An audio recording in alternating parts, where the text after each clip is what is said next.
Hello, this is the third time I'm recording this audio, and it's kind of bothersome, but it's fine.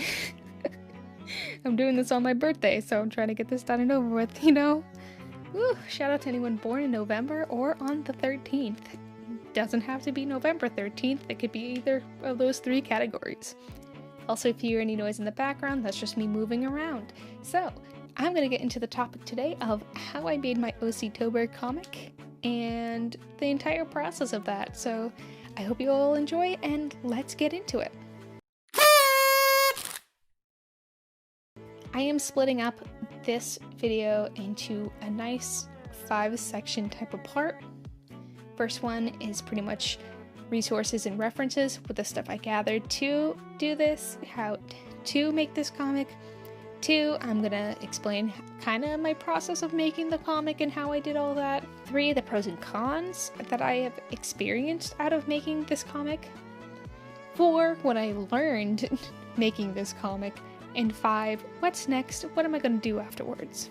So let's start off with resources and references. I have always been a big fan of comics. I've never liked reading anything that didn't include pictures. It was a problem when I was in elementary school. It's gotten me into a lot of trouble as I've grown up, but you know what? It's fine. I still read graphic novels and comics today. It started off as something that started in middle school, really, when I first started reading comics and mangas. I kind of already came in knowing how comics and mangas kind of work, but I didn't know the fundamentals. I have attempted to make comics before in the past on multiple different occasions. First time I really tried delving into it was in 2017 or 2018 when I tried making a comic called Pink Lemonade. That didn't really work out for me. And I've made a lot of miscellaneous little Pokemon comics, hit or miss, but most of them I never really technically finish. And I've tried starting up different type of comic projects, and it just falls through and I don't finish them for one reason or another. There's only very few out there that I feel like are complete that I'm okay with, but even then I have to be like, oh, there's more to it, and I just never get back to it. As I was making this comic, or prepping to make the comic in September, I was referencing and rereading a lot of different comics that I have and mangas I had, trying to figure out exactly why the paging and paneling works. I watched a lot of YouTube tutorials on comics and how a lot of people make comics. I know one of them that I watched a lot was Whyt Manga and Mckay Gray. A lot of those ones I watched a lot of. I went back and started kind of breaking down and looking through a lot of webcomics that I really liked and a lot of webcomic artists that I do follow. I was just kind of going through all their questions and all that, trying to figure out if they had any advice or anything on, or let out any advice. Some of them also have their own personal tutorials and they'll let people in seeing how they make their stuff. So I feel like between the visual references of comics that I own and the research that I put in to figure out how to make a comic, I felt pretty confident, but also I would just sometimes stare at people's art that I like. Okay, this is something I do a lot. I just stare. If there's an artist that I like and some artwork I like, I just kind of stare at it and kind of figure out how they did the thing, you know? Tell me if that's weird or not. Hopefully someone else does it, let me know, but that's how I pretty much try to learn how to art, because everything's visual when it comes to art.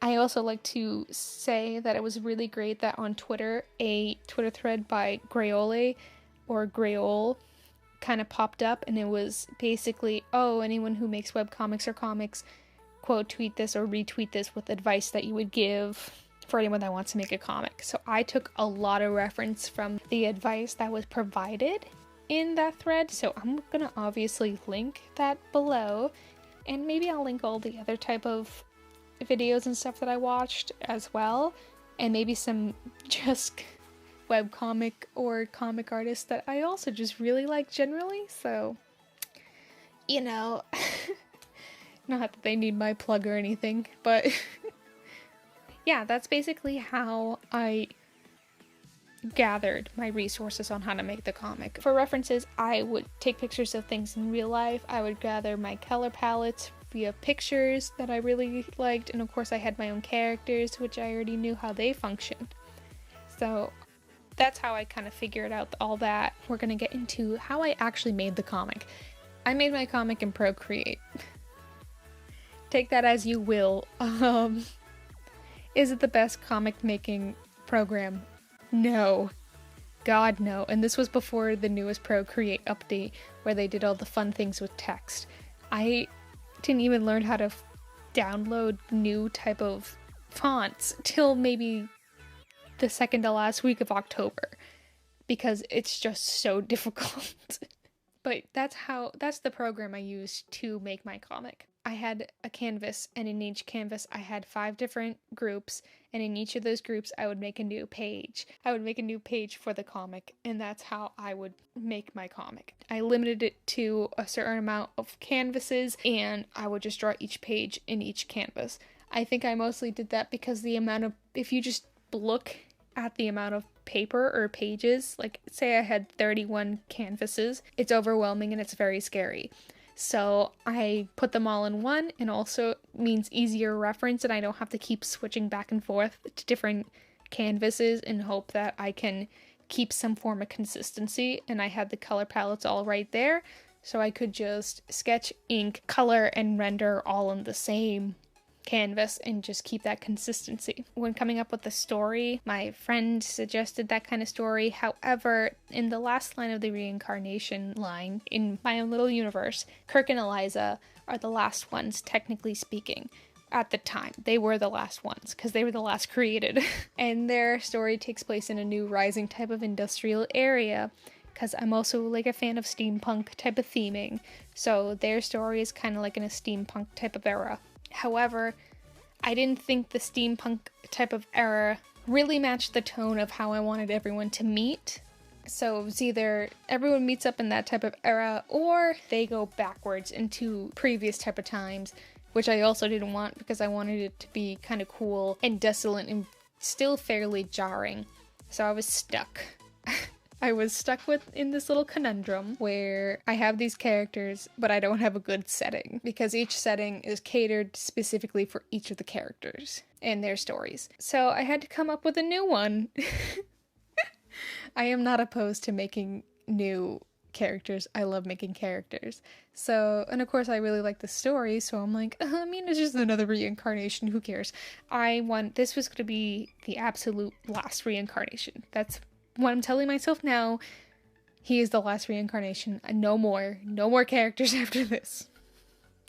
I can pretend there's some in between, but right now, these 11 are the main ones. I took inspiration from a random sketch and a random idea that I had in my sketchbook about a random character who got cursed and is slowly turning into a monster. So I was like, you know what, that's a cool concept and a cool design, and I kept kind of toying with it, but nothing really came of it, so I was like, alright, I'm gonna take that and I'm gonna recycle it, because you can always recycle your own original characters into something new. Reduce, reuse, recycle, and plus, if you can find a better way to utilize them, then why not? So that's how I came up with Ash, and I knew I wanted a very drastic type of tone for all the previous characters. So something needed to be drastic enough for all of them to really be like, well, this can't be the same place that I tried to save. And with how 2020 is going, and just overall the global situation of the entire planet, and my love of steampunk, I was like, alright, apocalypse. Industrial apocalypse. I should also mention that I really have heavy influences from the Victorian age, Georgian age, and New Age modern era. So that's like a solid like 1800s, 1900s to like but not so much past, I guess, like 1980. So imagine like late 1800s to 1980 and all those type of fun little themes. That got shoehorned into Ash's world and current kingdom status. So it's so far ahead of some characters like Theo and Aonani. They don't know what's going on. They're just kind of like, all right, something happened, we're doing this, but it's still far enough in time, far enough of a difference in time from Kirk and Eliza and Ash that they're like, okay, something really happened here. Now I have the setting, I had all the characters, and I knew how I was going to actually make the comic, so it was just making the comic afterwards, and I didn't thumbnail. I just kind of sketched and went as I kind of made it up as I went, and I would come up with the dialogue ahead of time. I sketched everything out, put in the dialogue, and then went back and individually inked everything by each canvas and colored it all in by each canvas. And I started making the comic a week before October. So I was ahead, was ahead of each day by at least 4 pages in the beginning. Now, because of that lovely little allusion to what's going on, I'm going to get into the pros and cons of making the comic. Pro, good job on starting to make pages ahead of time, because that really saved my behind. Con, I kept changing the story, so I kept having to add pages, especially the ending. I could not figure out how to properly end this comic, and that is because I didn't know what was a good time to stop, because at the end I have all the characters together, they explain a bunch of exposition. Well, Ash explains a bunch of exposition in what the world is, the basic rules, so everyone understands the basic rules of my original characters in each of their storylines, or at least the groundwork of their storylines. But now what? Because I basically set up a new plot point, and I didn't know how to properly end it because I didn't want to keep going. I was already at 35 pages because it started off as 32, then 34, then 36, then 35.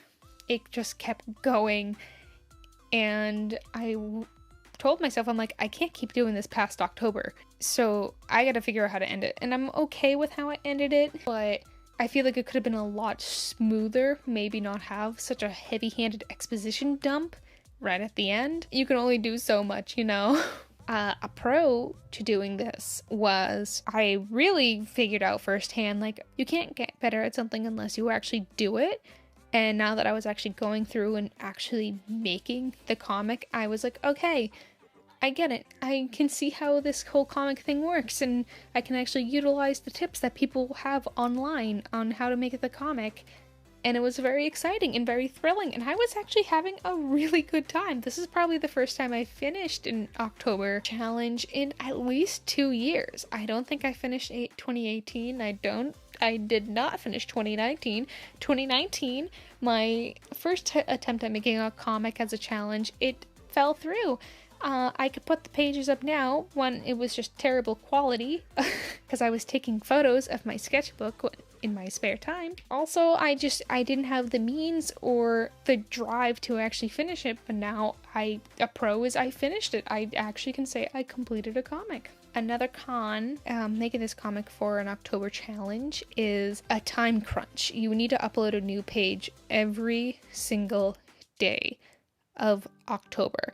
And some people do it like in a more simple format where they limit themselves to maybe like 3 or 4 panels, but I wanted to make like a full-fledged comic. Especially towards the end, I was maybe spending about 6 to 8 hours a day or even more to try and push out a comic panel, and due to that, I feel like some of the quality in some of the panels are very lacking, such as the text bubbles. The text bubbles do not look good whatsoever. Towards the end, I tried sticking to a size 11 font, which is not Instagram friendly, but it was the only way I could really feel like I could get my bubbles in. Felt like more of a rush job on certain pages than an actual time and dedicated thing to get it done. Another con is I chose a canvas size that is Instagram friendly. So the canvas size that I chose is the biggest canvas size you can have for Instagram for being tall. Anything wider I think you could do wider, but anything taller, it gets cut off. It will crop it instantly, and then you have to do the stupid with edit where you have to put the little white lines on the side, and it's like, oh, I wasn't gonna do that. But because it's Instagram size, it's not really comic making friendly size. It's wide but short. It's a very short canvas, so you can't put too many panels in. You can't have really interesting looking shots because it's just a very wonky size. So that was a little bit of a detriment. I think I got better at it later on, but you can't put more than 6 panels in that size of a canvas. You really can't. It just looks bad. Pro, I have to say, is I actually got to explore my OCs and show them off and tell a story that I want to tell. I've been working on these type of stories for a long time now, and so it's kind of nice to finally have a product to the name, I guess, even if it's not the exact individual stories of everyone. Makes me kind of know that, oh, people actually care about what I'm putting out there. And it's just a nice feeling. It's a nice, confident, boosting feeling. And I did get a few more followers on Instagram and Tumblr from my comic, and Twitter. I got a few more just from cross-posting. People are actually interested and proud of me for making it, which is a lovely feeling, you know, as a side hobbyist artist and I guess YouTuber. Having people actually acknowledge your work, it's like, oh wow, thanks. Glad you like my kind of dopey fantasy story. Quickly strung together with a shoelace, you know? Okay, so we're gonna get into what I learned, which I guess is kind of the same as pro and con, but I'm gonna go a little more in depth on it. 1, prepping is very important. Gosh, wow, who would ever have thought? Yeah, I didn't fully write out the story, and as I mentioned before, I kept changing the ending, I kept changing around some points, I kept changing the dialogue at certain times. And because this isn't really their stories, this was thrown together. You know, prepping your stuff is really, really important. Make sure you don't have to have everything solidified, like I know it down to the smallest little tidbit. But if you have a good generalization and plot thread on where you want to go, then you'll be fine. Have some scenes in there, but don't get too crazy with the little details, but at least know what you're doing and at least have a good idea of who your characters are and how they interact and talk and all that, because that will be very important later on, and the groundwork is gonna keep the house up, you know? I learned my limits of what I can and can't do in art. So fun fact, since we are in the second week of November, technically speaking, I have been in such a strong burnout that I am just barely crawling out with maybe some new art.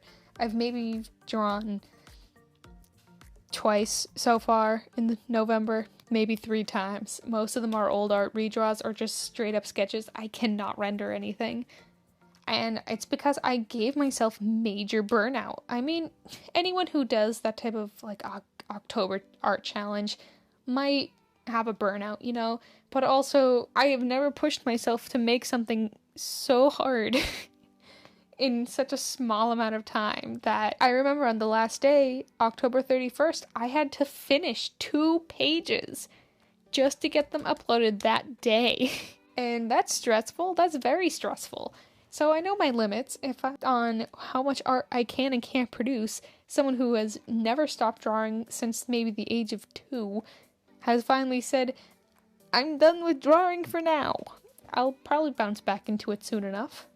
Organization is also very important. Make sure you have all your references and resources organized, and I couldn't find one tweet because I just have so many other tweets, but all those other videos and webcomics and basic online tutorials that I had them starred on my web browser so I could always go back and check them out.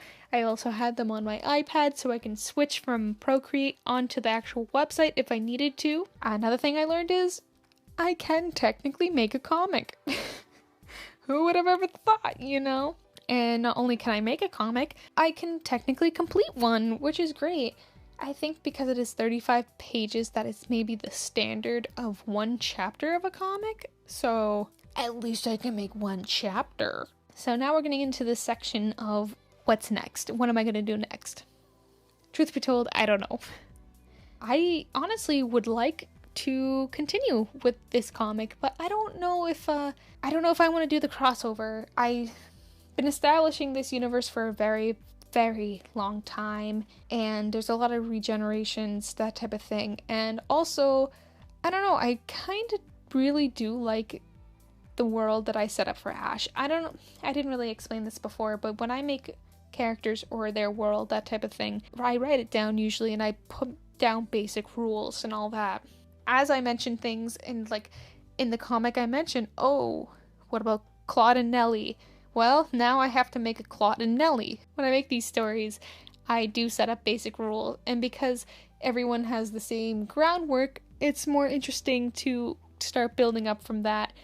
And since Ash is technically the last one, I can rework it and figure out how to include everyone else without actually having to go back and make every single character their own individual comic, which is also very elusive and very oh yeah, that might be a good idea. So I don't know what I'm gonna do. I don't know how I'm gonna do it, but I would like to, figure out if I could continue this type of series.